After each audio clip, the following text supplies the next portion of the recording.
तो बस सरकार के हिसाब से गरीब जनता तो मवाली ही है।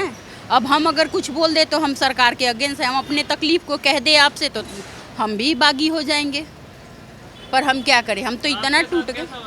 बहुत अच्छा था, बाप बेटी जैसा व्यवहार था। कभी जैसे वो मीठा खाते थे, मीठा बोलते थे, और बिहेवियर भी बहुत अच्छा रहा। जाते जाते सबको रुला के गए। बहुत ज़्यादा लगाव सा हो गया था, किसी भी तकलीफ में खड़ा हो जाना, बोलना बहुत अच्छा लगता था। अब मैं एक ही बात कहना चाहूँगी कि आए थे गुरु नानक के दीवाने दुनिया को कुछ सिखाने, बहुत कुछ सिखा के गए। हर दिन का एक नया क्लास था। 380 दिन रहे, 380 दिन नया बात सीखने को मिला। किसी भी समस्या को काफ़ी शांति से हैंडल करना, काफ़ी तकलीफ़, काफ़ी दिक्कत ये भी सहे हैं। ये नहीं कि रोड की ज़िंदगी आसान नहीं होती है, काफ़ी डिफ़िकल्ट है, बहुत ही ज़्यादा। काफ़ी ये भी संघर्ष किए। क्या इनमें सब कोई खुश था? नहीं, बहुत लोग रोते थे। कईयों की लड़कियों का शादी है, यहाँ बैठे हैं। कईयों के लड़के मर गए, फिर भी यहाँ बैठे हैं। ऐसे ऐसे मैं फैमिली देखी, परिवार देखी। इसमें आम पब्लिक को ख़त्म कर दिए। जनसंख्या ऐसे ही कम हो जाएगा। अब हम ही लोग का अब इतना टेंशन हो गया, इतना स्ट्रेच हो गया कि वैसे भी 4-5 साल हमारा लाइफ कम हो गया है। आपको लगता है ये सरकार आम लोगों के हित में कोई फैसला नहीं ले रहा है। हर बार आम जनता को भुगतान करना पड़ता है। उसमें भी बड़े बड़े लोग, कभी कोई लाइन में नहीं खड़ा हुआ, आम पब्लिक खड़ा हुआ। उस टाइम भी नोटबंदी के समय भी काफ़ी कारोबार पे असर पड़ा, बहुत ही ज़्यादा पड़ा।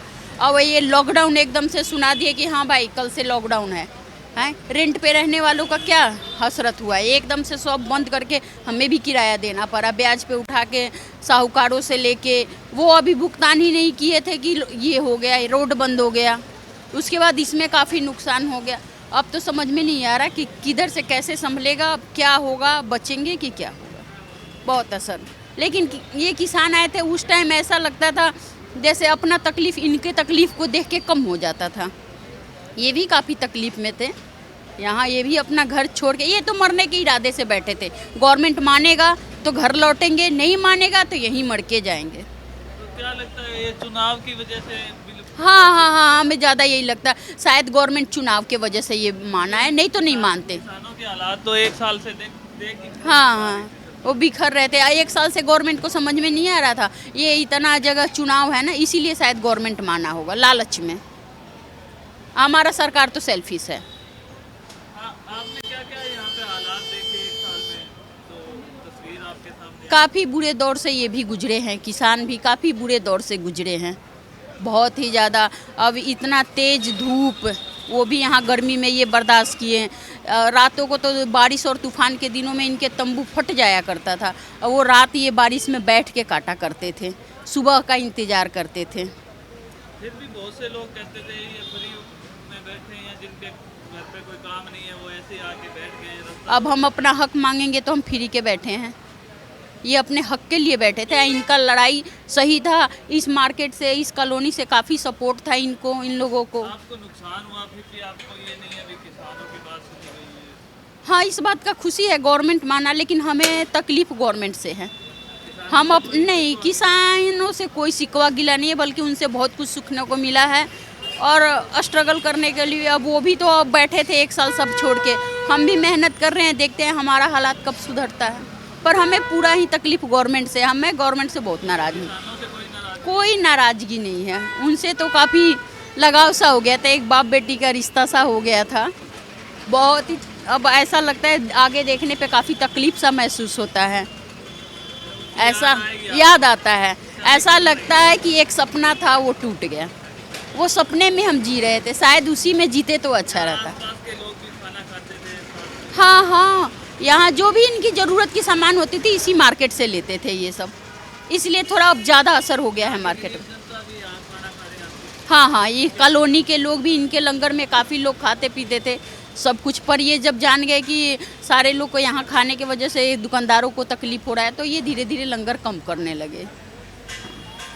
इनका बिहेवियर बहुत ही अच्छा रहा, बहुत ही अच्छा, जिसका कोई हद नहीं है। मेरे पास शब्द नहीं है कि मैं कहूँ, ऐसे किसान थे। फिर भी खबरों में यही चला ये आतंकवादी है, खालिस्तानी है, यहाँ तक कि बीजेपी के नेता भी यही वो भाषा बोल। बीजेपी के नेता बोले होंगे, केवल बीजेपी के लोग बोलेंगे, और कोई नहीं बोल सकता। जो यहाँ आके रहा है वो नहीं बोल सकता। न्यूज़ में ये भी चला भी है, आम जो आसपास की दुकानें वाले लोग हैं वो भी बहुत ज़्यादा परेशान है। नहीं नहीं, ये सब झूठ था, यहाँ कोई परेशान नहीं था, बल्कि इतना दुकानदारों को लगाव हो गया था कि काफ़ी सारे रोके गए, वो भी रोके गए, हम भी रोए। अब धीरे धीरे थोड़ा सब्र सा लगता है कि चलो वो तो था ही नहीं। हमें पहले ये लगता था हम परदेसी हैं, परदेसी तो वो थे, आए और चले गए। याद आएंगे आप? बहुत ज़्यादा, शायद पूरा लाइफ के लिए भी कुछ सीख दे के गए। किसी भी समस्या से घबराना नहीं चाहिए और सच का साथ हमेशा देना चाहिए।